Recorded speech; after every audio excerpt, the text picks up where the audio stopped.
Assalamualaikum warahmatullahi wabarakatuh. Halo teman-teman semua, sebelumnya izin memperkenalkan diri. Nama saya Sarah Aulia Rahma dengan NIM 33372300062 dari Program Studi Informatika Angkatan 2023 kelas A Universitas Sultan Agung Tirtayasa. Di sini saya bakal menjelaskan tentang fungsi. Di sini saya bakal menjelaskan fungsi dalam bahasa C++ ya, teman-teman. Sebelumnya kalian udah tahu belum apa itu fungsi? Jadi, fungsi itu adalah subprogram yang bisa digunakan kembali baik di dalam program itu sendiri maupun di program yang lain. Fungsi dapat menerima input dan menghasilkan output. Contoh fungsi yang sering kita gunakan adalah fungsi main. Selanjutnya ada apa aja jenis fungsi itu, yaitu ada 3. Yang pertama fungsi void, yang kedua fungsi rekursif, dan yang ketiga itu fungsi prototype. Nah, yang pertama itu fungsi void. Fungsi void itu biasanya digunakan ketika kita ingin menyusun serangkaian pernyataan atau tindakan tanpa perlu memberikan hasil atau jawaban kembali. Fungsi void sangat berguna untuk menyusun program secara modular dan membantu dalam pemeliharaan dan pemahaman kode. Fungsi void sendiri dibagi menjadi 2, yaitu fungsi void tanpa argumen. Fungsi void tanpa argumen ini adalah fungsi yang tidak meminta informasi tambahan saat dipanggil. Fungsinya mirip dengan memberikan perintah sederhana atau melakukan tugas tanpa perlu mengetahui informasi tambahan. Di sini ada contoh cara penulisan void tanpa argumen. Jadi, seperti biasa, pertama-tama kita buat dulu standar library-nya, yaitu include iStream. Lalu kita ketik juga using namespace std buat mempermudah kita. Nah, di sini kita buat void tanpa argumen itu saya kasih nama void sapa teman. Namanya ini bisa disesuaikan sama kegunaan fungsinya yang kalian buat juga. Lalu kita buat tanda kurung di samping namanya. Nah, kita buat isi fungsinya itu di dalam tanda kurung kurawal ini. Di sini, fungsi yang saya buat itu berisi akan mengoutputkan halo teman-teman. Jadi, di sini itu cout halo teman-teman. Nah, cara manggil fungsi itu bagaimana? Cara manggilnya itu kita ketik nama fungsinya di dalam in main dan kita ketik juga tanda kurungnya. Jangan lupa semikolonnya juga, teman-teman. Nah, selanjutnya ini ada fungsi void dengan argumen. Fungsi void dengan argumen ini adalah fungsi yang memerlukan informasi tambahan atau argumen saat dipanggil. Fungsinya seperti memberikan perintah spesifik yang membutuhkan beberapa informasi untuk dijalankan. Sini ada contoh penulisan void dengan argumen seperti tadi.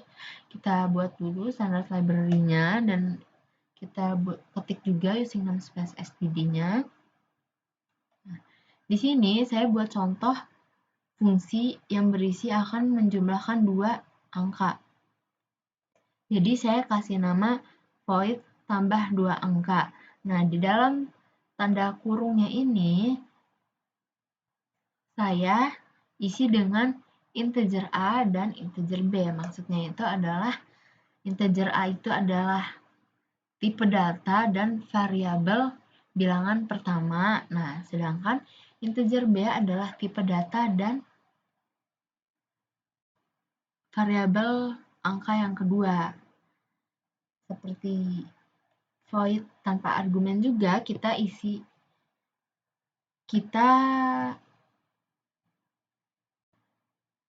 buat isi fungsinya itu di dalam tanda kurung kurawal ini.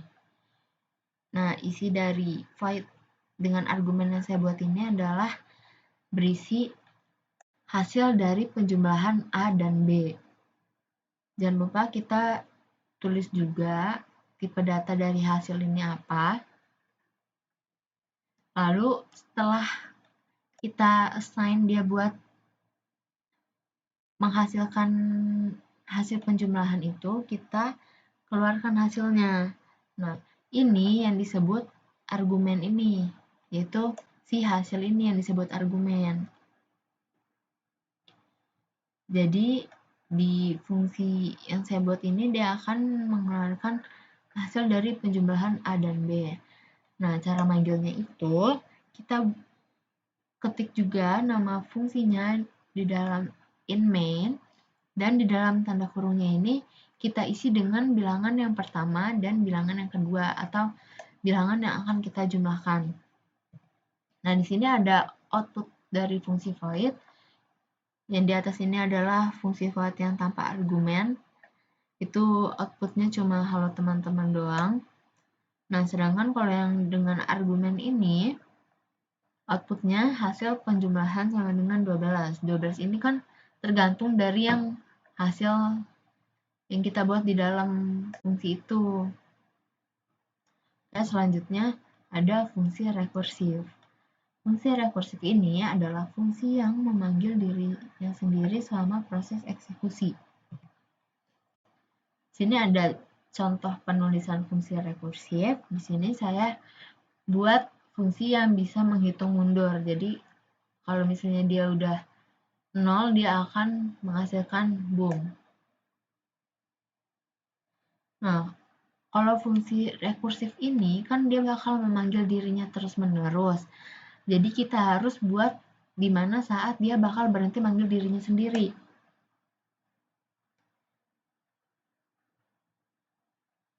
Yang pertama itu kita buat dulu seperti biasa, include iStream-nya, terus using namespace-nya.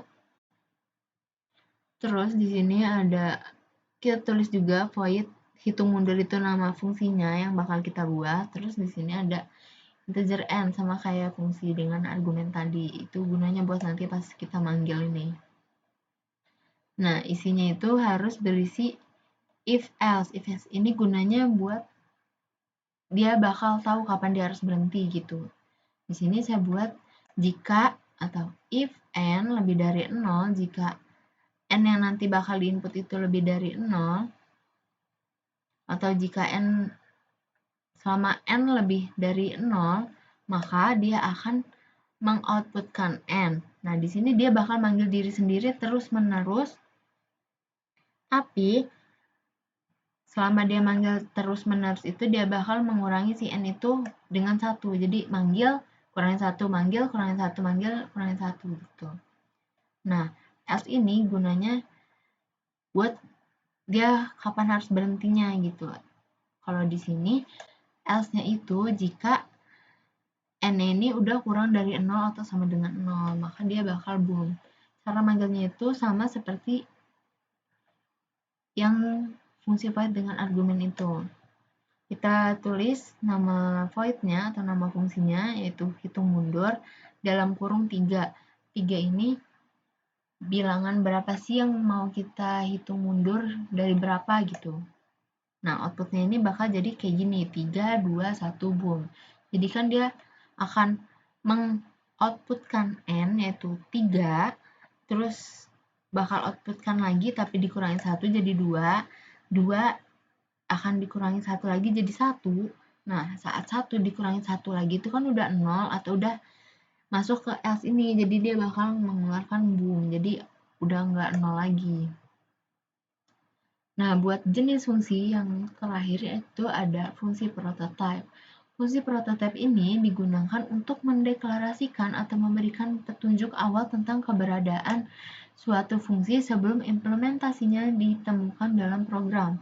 Jadi, seperti kita memberitahu compiler bagaimana bentuk fungsi tersebut sebelum kita memberikan rincian kode yang sebenarnya. Di sini ada contoh cara penulisan fungsi prototype. Jadi di fungsi prototype ini yang pertama kita tuh Kayak buat dulu nama fungsinya itu apa. Di sini saya buat sapa teman lagi, yang simpel aja dulu ya kita buatnya.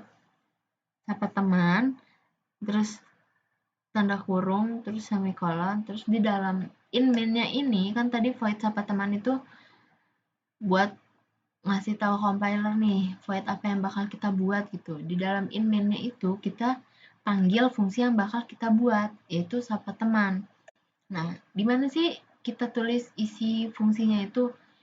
Isi fungsinya itu kita tulis di setelah in main. Jadi kita tulis di bawah sini. Void sapa teman, dia akan mengoutputkan halo teman. Nah, nanti outputnya bakal jadi seperti ini.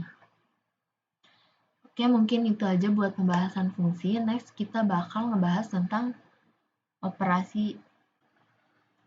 Oke, sekarang kita bakal bahas tentang operasi string. Pertama, kita buat dulu standar library-nya. Include iStream. Nah, karena di sini kita bakal melakukan operasi string, jadi kita buat library string juga dengan cara include string. Selanjutnya kita ketik juga using namespace std biar mudah nanti kita buat programnya. Dan kita buat in main.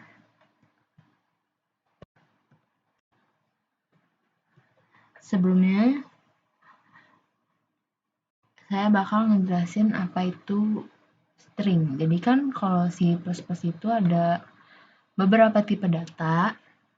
Kayak integer itu berarti angka bulat atau bilangan bulat. Kalau double itu bilangan pecahan. Nah, kalau string itu adalah tipe data yang bentuknya kata. Bedanya kalau sama char itu, kalau char itu hanya satu hurufnya saja. Oke, langsung mulai kita buat. Yang pertama itu ada string kata. Ini adalah contoh dari stringnya. Misalnya kita buat hello, jangan lupa titik komanya.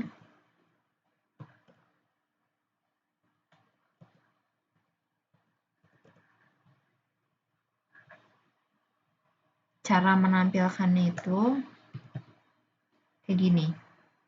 Sebentar, kita buat bagian pemisahnya dulu biar mudah.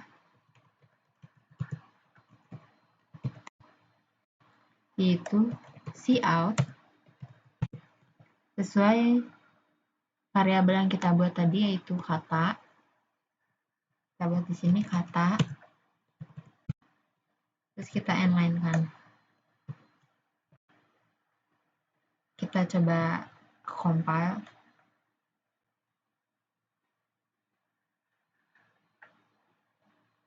Nah, di sini outputnya adalah hello.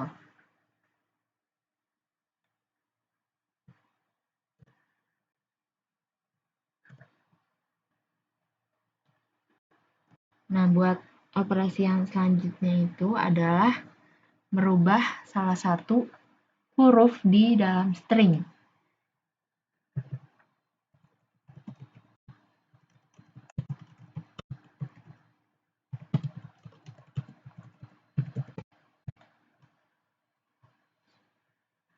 Caranya gimana? Caranya itu di yang ini, di string kata ini, kita tulis nama variabelnya yaitu kata. Nah, huruf yang bakal kita ubah itu kita taruh di dalam sini. Misalnya kita bakal ngubah E-nya ini jadi A, jadi halo, nggak hello gitu. Itu satu.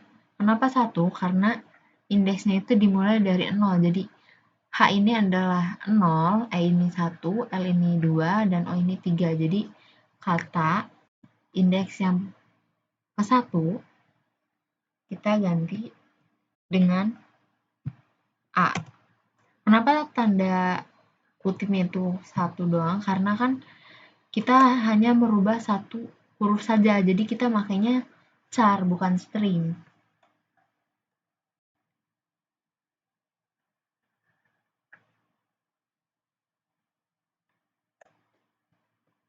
Lalu kita lihat hasilnya lagi seperti apa.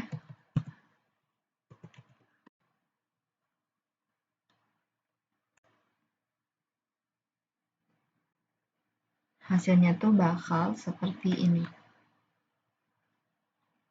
Ini yang string yang pertama yang sebelum diubah. Nah, sedangkan ini yang udah diubah. Next, ke operasi berikutnya yaitu menyambungkan string dengan string lain.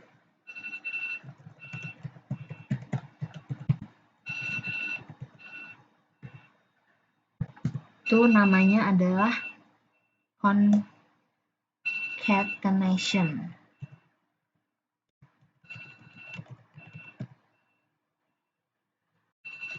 Caranya itu ada beberapa cara. Cara yang pertama itu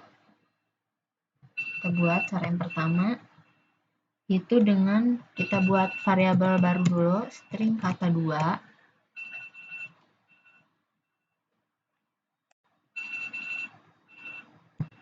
String kata 2 itu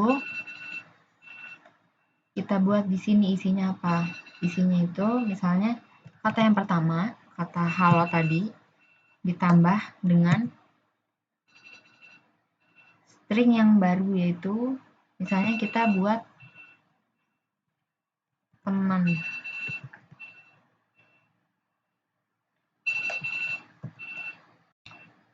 Coba kita lihat hasilnya. Kata 2 ya, teman-teman yang akan kita outputkan.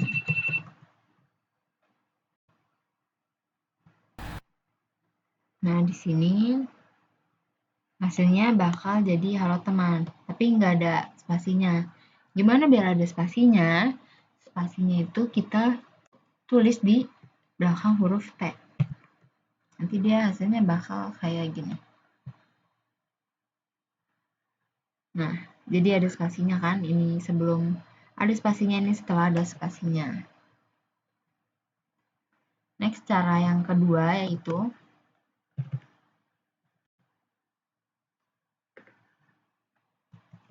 kita buat variabel baru lagi, kata 3 misalnya.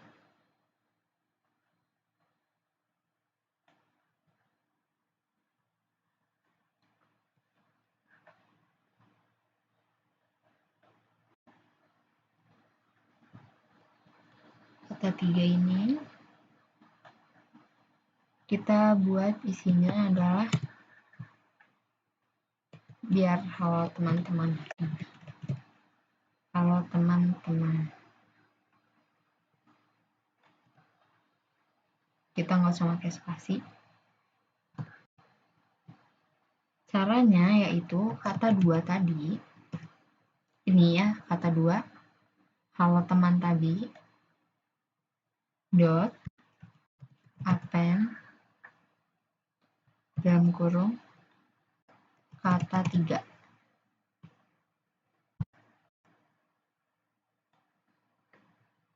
Cout. Kata 2.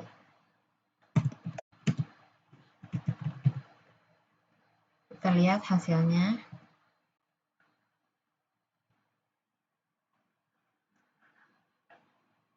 Hasilnya bakal jadi seperti ini. Kenapa outnya kata 2? Karena kan kita menambahkan kata 2 dengan kata 3. Nah, cara yang terakhir yaitu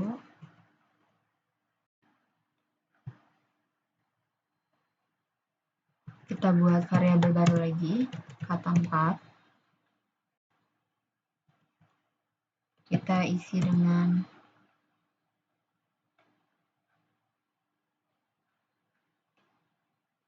dengan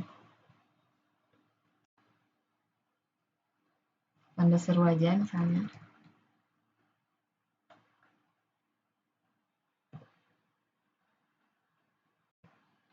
Jadi di sini itu kata 2, caranya itu kata 2 ditambah sama,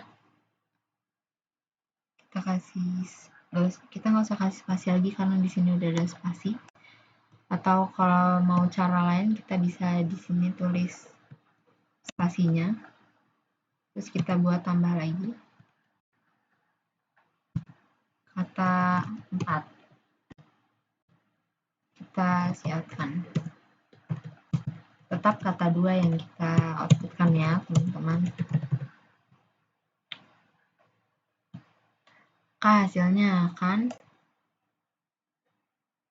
error sebentar.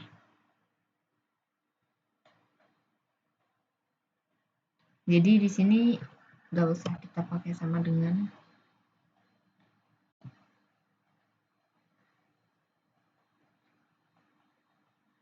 Nah, hasilnya akan jadi seperti ini. Mungkin itu saja untuk video operasi string.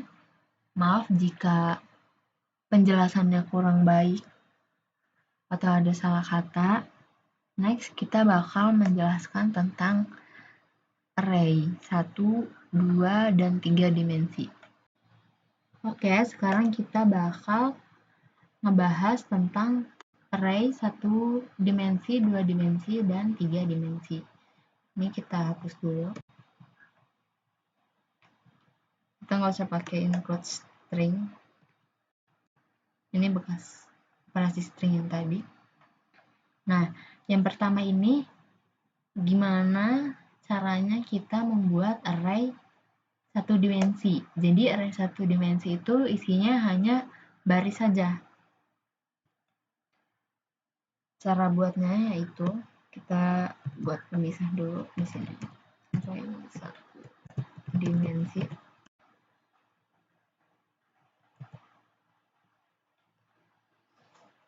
Caranya adalah kita deklarasikan dulu array-nya. Di sini saya buat array yang isinya angka bulat, jadi integer A.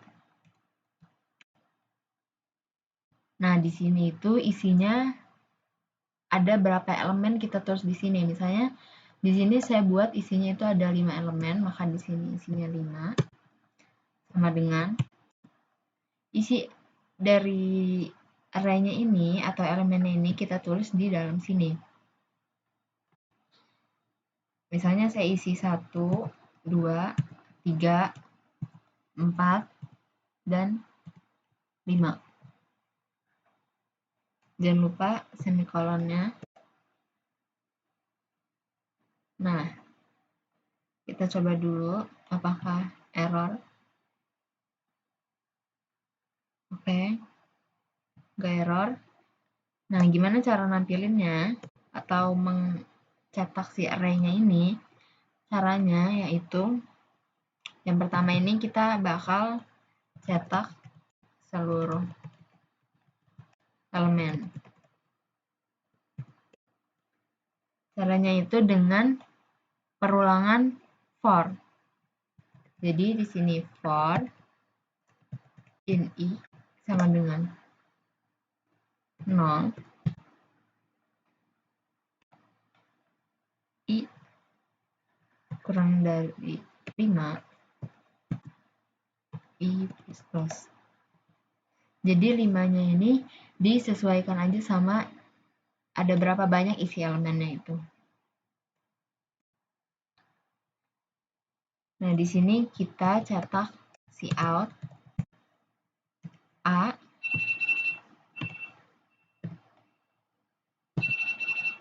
I. Jadi dia bakal cetak array A dari sini dulu Jadi dia bakal nyetak satu-satu sebenarnya. Kita kasih spasi.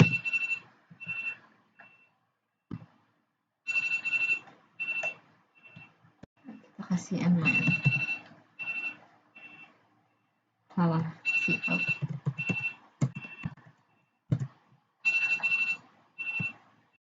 Biar hasilnya bagus. Coba kita compile. Nah, hasilnya ini seperti ini ya. Kalau array satu dimensi. Ini kan kalau cetak seluruh elemen. Gimana caranya biar kita cetak salah satu elemen aja. Jadi caranya ini seperti ini. Caranya adalah cout A, nama array-nya. Lalu kita isi ini ingin mencetak elemen yang keberapa. Jadi indeksnya itu atau urutan elemennya itu di sini dimulai dari 0. Satu ini adalah indeks 0. Jadi kita misalnya kalau mau cetak 1 di sini isinya 0. Kalau mau cetak angka 2 yang di sini kita isinya yaitu indeks yang ke-1. Misalnya kita akan mencetak indeks yang ke-1 yaitu angka 2.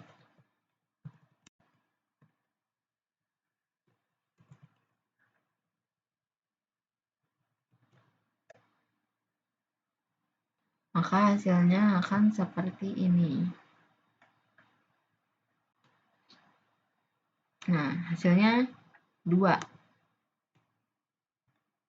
Kalau misal mau cetak angka 4, berarti dia adalah indeks ke 0, 1, 2, 3.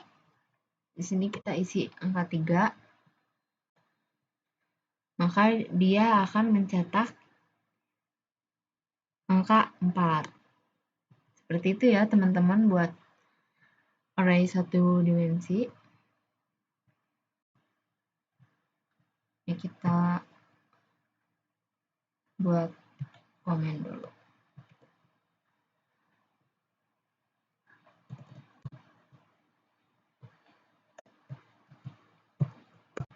Nah, next di sini kita bakal buat apa? Di sini kita bakal buat array 2 dimensi.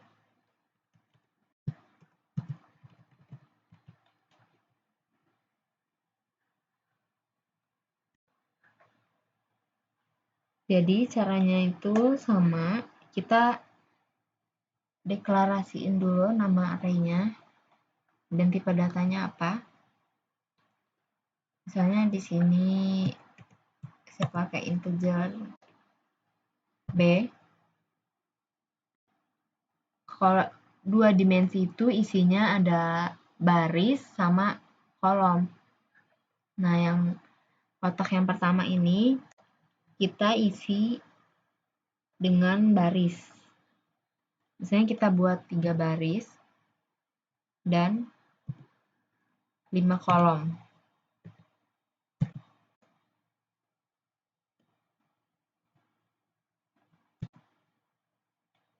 Biar mudah isinya kita buat di sini aja. Itu ada baris yang pertama itu isinya 1, 2, 3, 4, 5. Di sini kita kasih koma juga, jangan lupa. Buat baris yang kedua kita isi 6, 7, 8, 9, dan 10. Kita kasih koma juga, dan di bawahnya juga buat baris yang ketiga atau baris yang terakhir. Ada 11, 12, 13, 14, 15. Nah, buat yang terakhir ini nggak usah kita kasih koma lagi karena udah yang terakhir. Nah, di sini jangan lupa juga kita kasih kurung kerawal buat ngasih tahu kalau isi dari array dua dimensi itu apa aja. Di sini tutup kerawal juga. Nah, setelah itu jangan lupa kasih titik komanya. Nah, setelah kita buat isi dari array-nya, kita buat cetak. Seperti yang array satu dimensi, ada dua cara juga mencetak array dua dimensi. Di sini yang pertama kita mencetak semua elemen.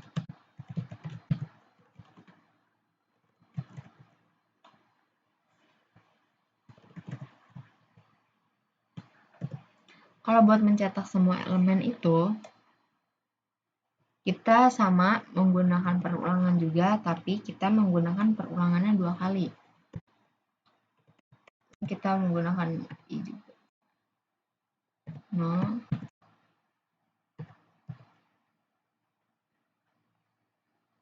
3,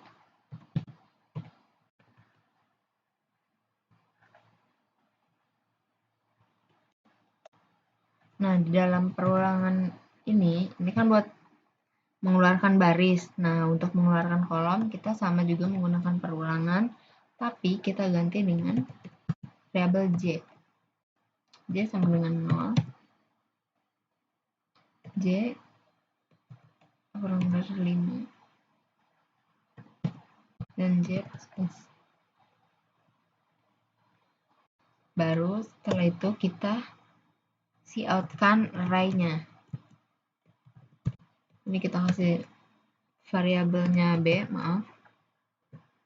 Terus di sini kan barisnya kita kasih variabelnya I ya. Jadi kita di sini ketik I dan kolomnya kita kasih variabel J, maka di sini kita beri J. Jangan lupa kasih spasi biar outputnya nanti rapi.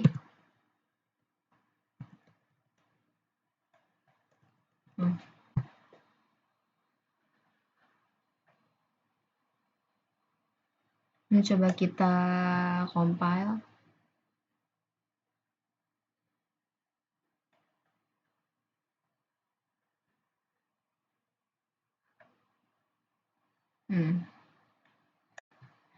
Teman-teman jangan lupa di sini kita kasih inline biar hasilnya nggak jadi satu baris atau jadi satu dimensi doang. Nah, di sini udah jadi array dua dimensinya buat mencetak semua elemennya. Nah, gimana buat mencetak salah satu elemennya doang? Jadi, caranya itu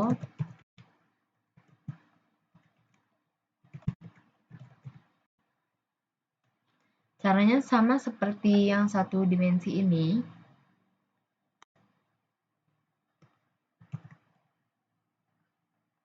Tapi dia kan cuma ada baris doang. Nah, di sini kita masukin juga kolom keberapa dan baris keberapa juga.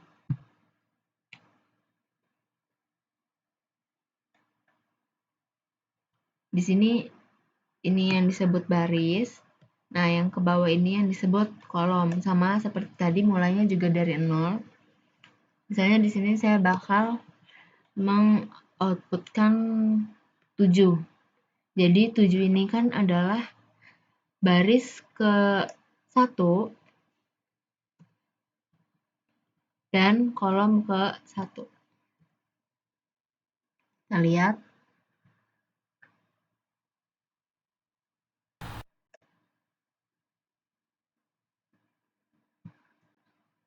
Salah variabel. Terus ini B.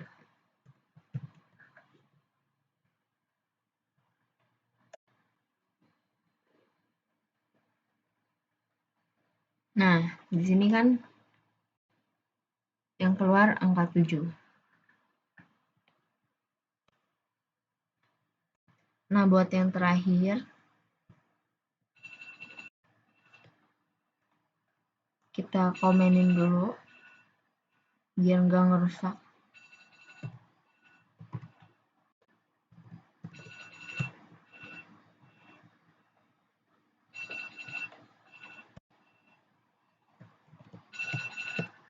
Nah, di sini kita bakal buat array yang 3 dimensi.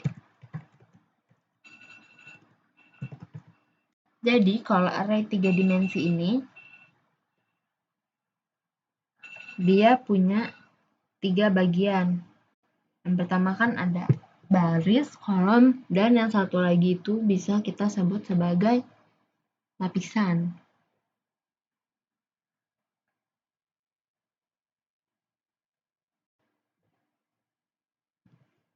Caranya sama seperti tadi, kita deklarasikan dulu array-nya. Misalnya kita buat C. Nah, di sini kita isi yang pertama itu mau berapa layer atau mau berapa lapisan. Misalnya 2. Selanjutnya ada berapa baris.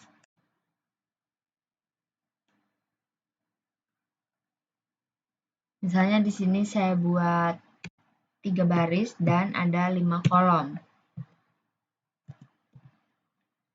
Mengisinya sama seperti tadi. Kita buat di dalam sini. Ini buat layer yang pertama. Nah, ini buat barisan. Di layer pertama itu misalnya kita isinya 1, 2, 3, 4, 5. Terus setelahnya jangan lupa kita kasih koma, terus kita buat kurung awal lagi. Ini ada 6, 7, 8, 9, 10. Terus kita kasih koma dan kita buat kurung awal lagi buat baris yang ketiga. Terus 11, 12, 13, 14, 15. Nah, ini buat lapisan yang pertama. Kita kasih komen aja biar mudah. Lapisan pertama. Jadi lapisan itu konsepnya kayak misalnya bangun ruang itu kan ada sisinya. Nah, sisi itu adalah lapisan itu. Nah, sisi itu isinya ada panjang lebar. Nah, panjang lebar itu kayak baris kolom gitu. Nah, di sini buat lapisan yang kedua.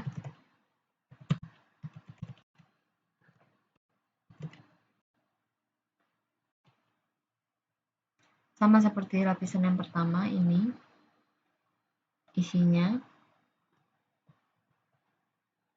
Misalnya kita buat terusannya 16, 17, 18, 19, 20. Terus buat lapisan kedua dan baris kedua itu kita isi 21, 22, 23, 24, 24, 25. Jangan lupa koma. Dan buat baris terakhir di lapisan kedua itu kita isi dengan lanjutannya saja 26, 27,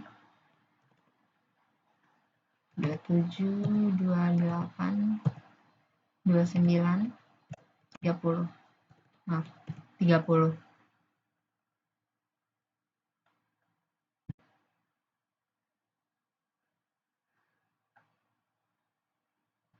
Oh, teman-teman di sini bukan titik koma, ternyata di sini koma.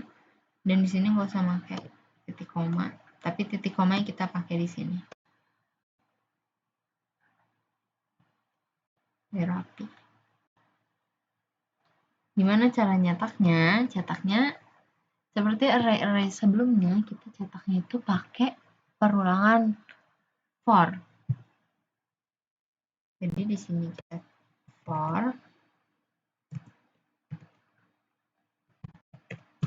Kita variabelkan lapisan itu dengan K. Sama dengan 0, K. Kurang dari berapa tadi? Lapisan itu 2, maka di sini 2. Selanjutnya C++. Nah, di sini kita buat perulangan lagi.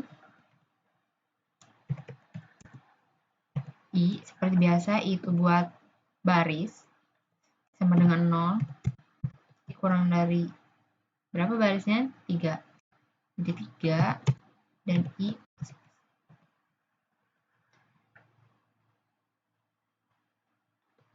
Nah, selanjutnya di sini kita buat lagi buat outputin si kolomnya. Kolom itu kita variabelkan dengan J misalnya. J ada 5 kolom. Nah, di sini baru kita outputkan seperti tadi. Cout. Nama array-nya yaitu C. Di sini ada K, baris, lapisan, I buat baris, dan J buat kita outputkan kolom. Ini spasi, jangan lupa biar outputnya rapi. Jangan lupa di sini kita buat cout and line biar hasilnya tuh terbagi, gak jadi satu dimensi doang.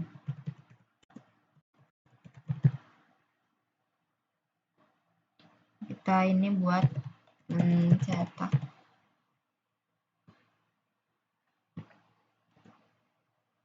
semua elemen. Mari kita compile, coba. Nah, hasilnya seperti ini nih buat lapisan yang pertama, ini buat lapisan yang kedua. Nah, selanjutnya gimana sih cara buat outputin satu elemen doang?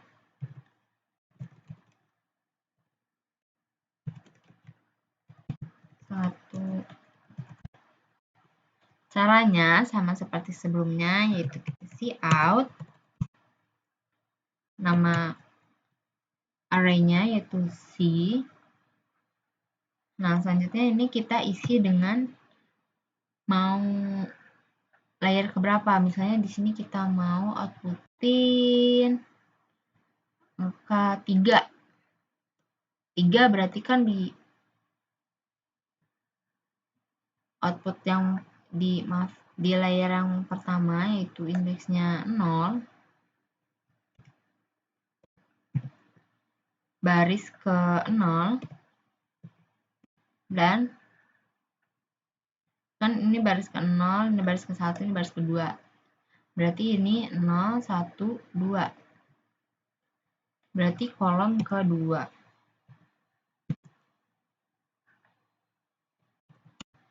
Sini inline. Coba kita compile. Maka hasilnya 3, benar. Jadi mungkin itu aja video yang bisa saya buat. Maaf sekali lagi kalau penjelasannya nggak jelas karena belibet juga. Dan juga maaf kalau ada salah kata. Kurang lebihnya mohon maaf. Assalamualaikum warahmatullahi wabarakatuh.